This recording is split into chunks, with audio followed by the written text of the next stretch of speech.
All right, welcome back. I am so excited to be back, and I'm really excited about these next couple weeks. I also love that they came in this morning, so excited to be back at school and to be learning more, and we had a blast this morning. So this week, we're introducing some new skills, 2 new sounds, and I want to go ahead and keep reviewing the sounds we did before Christmas. We're really diving into these first grade skills now as far as phonics goes and math. So we're not reviewing anymore, and it's really important that any opportunity you have to work with them at home will just increase their fluency and really help them out here in the classroom as well when they hear it again at home from you, especially in reading those books at home, whether they're your books or they're AR books. They're going to see these sounds, and so we want to make sure that we reinforce it. And so the ones we talked about last week are OU, and this one is underlined, and that's because OU makes 2 sounds. So when it's underlined, it says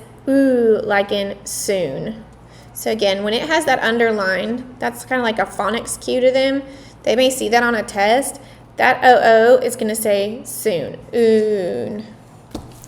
We also talked about OO. This one has no line, and it's for look, and that kind of says so look. And we kind of talked about how you got to say it from your gut. You got to really come, dig down deep to get that one out. So they should be able to say those and recognize those. When you're reading, if you come across the word cook and they say kook, you go, ooh, is kook a word? No, not really. What else can you do? What else does OO say? So that's kind of how you work through that with them when they're reading. Today we introduced this sound. So this vowel team, OU, says ow, like in the word shout. Now, they will come across words that have the ow sound that aren't OU. They'll be spelled OW. That is not a sound that we teach in first grade. However, because it is the same sound and they will see it in their readings, I just tell them, yeah, that says, if they see OW like in how, oh, that OW says ow. It says it at the end of a word because we don't end a word with OU. So that's kind of the way we explain that one. They'll also see it in their tricky word this week. Their tricky word for their spelling test is down, which obviously has owl, but it's OW, which is why it's a tricky word. So really work hard on that word at home so that they don't get confused and spell it OUN when we have our spelling test on Friday. The other sound that they're going to learn this week is this one. So that's OI, as in oi, like oil. So we're going to talk about that one as well. And those will be the 2 new sounds they learned this week. And then again, practicing those sounds, those OO sounds from last week will really help them out. Math, we're talking about add-ins that make 10. So when they have 3 add-ins like 9, 1, and 3, they should automatically look at it and go, ooh, I can put 9 and 1 together and get 10, and then I just have 10 plus 3.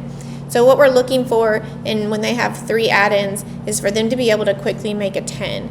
They should be able to do that with the numbers 7, 8, and 9, and what they need. So what 7 needs to make 10, what 8 needs to make 10, and what 9 needs to make 10. They should know all 3 of those by the end of this week. So working on those at home would be helpful for them as well. We're going to work on some fluency stuff this week, so they'll be working on number sentences that are adding 0 or adding 1. 7 plus 1, 8 plus 0. They should be able to do those facts really quick. So we're kind of looking for them to be able to do so many in about 5 minutes. So any work you can do on that with them at home would be super helpful too. It just helps them get quicker at it, and it makes that fluency and then being able to draw that number out a lot faster. We are still talking about fairy tales or fables, I guess is what they're calling them. And we usually talk about 3. They're from different countries, but they're all kind of the same story with the same ending and a lot of the same parts in it. So we talked about Tom Thumb, Thumbelina, and the One-Inch Boy last week, and the similarities and the differences between those. This week we'll be talking about Little Red Riding Hood and another story called Hugu Po, and they will be comparing those this week. And then we are going to really introduce the Christmas season with winter and snow this week. So we're going to talk about what is winter. We're going to talk about snow and how snowflakes are made. We're going to talk about reindeer. And of course, we're going to talk about snowmen this week. I will be sending home in your folder with your newsletter. You should have gotten a piece of paper about a family project, and it is about creating snow people. So make sure to look at that. I'd love to have them by the end of this week, just so that we have time to kind of display them and talk about them and share them. If not, there's a date on there for the final date that they would be due. And then if you have any questions with any of that, just holler, just let me know. You can send me a message through Dojo, or in their folder is always a good way to send me a message as well.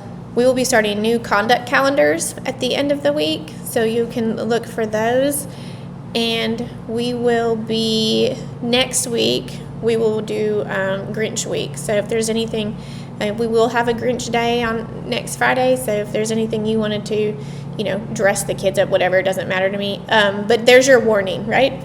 Grinch week will be next week. I may reach out and ask for some help with some of these things, so if you're willing to do that, just give me a shout, let me know, and I would appreciate that.